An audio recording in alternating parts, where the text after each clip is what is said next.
Iraq ರಾಜಧಾನಿ Baghdad ಮೇಲೆ Iran ದಾಳಿ. ಅಮೆರಿಕ ಎಂಬೆಸಿ ಮೇಲೆ ಇರಾನ್ ಡ್ರೋನ್ ದಾಳಿಗಾಗಿ ಯತ್ನ. ಇರಾನ್ ಡೋಮ್ನಿಂದ ಡ್ರೋನ್ ದಾಳಿ ತಡೆದಂತ ಅಮೆರಿಕ ನೋಡಿ ನಿರಂತರವಾಗಿ ಯುದ್ಧ ನಡೀತಾ ಇದೆ. ಇರಾಕ್ನ ರಾಜಧಾನಿ ಬಾಗ್ದಾದ್ ಮೇಲೆ ಇರಾನ್ ಅಟ್ಯಾಕ್ ಅನ್ನ ಮಾಡಿರುವಂಥದ್ದು. ಅಮೆರಿಕ ಎಂಬೆಸಿ ಮೇಲೇನೆ ಇರಾನ್ ಈ ಒಂದು ಡ್ರೋನ್ ದಾಳಿಯ ಯತ್ನವನ್ನ ಮಾಡಲಾಗಿದೆ. ಬಟ್ ಐರನ್ ಡೋಮ್ನಿಂದ ಡ್ರೋನ್ ದಾಳಿಯನ್ನ ತಡೆದಿದೆ ಅಮೆರಿಕ ಅನ್ನೋದು ಗೊತ್ತಾಗ್ತಾ ಇದೆ. ಯುದ್ಧದ ಪರಿಣಾಮ, ಯುದ್ಧದ ತೀವ್ರತೆ ಎಲ್ಲವೂ ಬಹಳ ಎಫೆಕ್ಟಿವ್ ಆಗಿ ನಡೀತಾ ಇರೋದನ್ನ ಗಮನಿಸ್ತಾ ಇದ್ದೀವಿ. ಇವತ್ತು ಈ 9ನೇ ದಿನಕ್ಕೆ ಕಾಲಿಟ್ಟಿರುವಂಥದ್ದು ಯುದ್ಧ.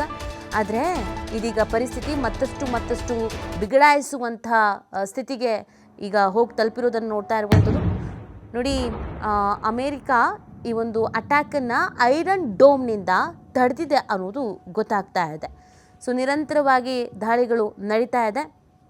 ಅಂದರೆ ಇನ್ನು ಮುಂದೆ ಇಸ್ರೇಲ್ನ ಈ ಐರನ್ ಡೋಮ್ ಆಟ ನಡೆಯಲ್ಲ, ಇರಾನ್ಗೆ ರಷ್ಯಾ ಚೀನಾ ಕೊಟ್ಟ ಡೆಡ್ಲಿ ಮಿಸೈಲ್ ಶಕ್ತಿ ಅಂತೆಲ್ಲ ಹೇಳ್ತಾ ಇದ್ರು. ಬಟ್ ಈಗ ಏನಾಗಿದೆ, ಇದನ್ನು ಯಾಕೆ ಈ ಪರಿಣಾಮಕಾರಿಯಾಗಿ ದಾಳಿ ಅಂತ ಕರೆಯಲಾಗ್ತಾ ಇದೆ ಅಂತ ಅಂದರೆ, ಈ ಏನು ಹೇಳ್ತಾರೆ, ಈ ಐರನ್ ಡೋಮ್ ಅಂಥದ್ದು ಇದು ಬಹಳ ಎಫೆಕ್ಟಿವ್ ಆಗಿ ಅಟ್ಯಾಕನ್ನು ತಡೆಯುವಂಥದ್ದು ಆ ಬಳಕೆ ಮಾಡಲಾಗಿದೆ.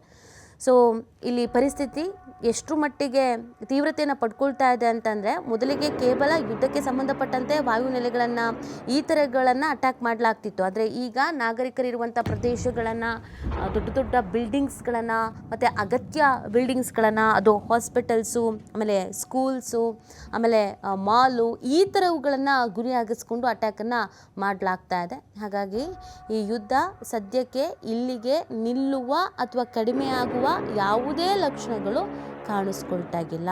ಈ ಪರಿಸ್ಥಿತಿ ಮತ್ತಷ್ಟು ಬಿಗಡಾಯಿಸಬಹುದಾದ ಸಾಧ್ಯತೆಗಳು ಇಲ್ಲಿ ಗೋಚರ ಆಗ್ತಾ ಇದೆ.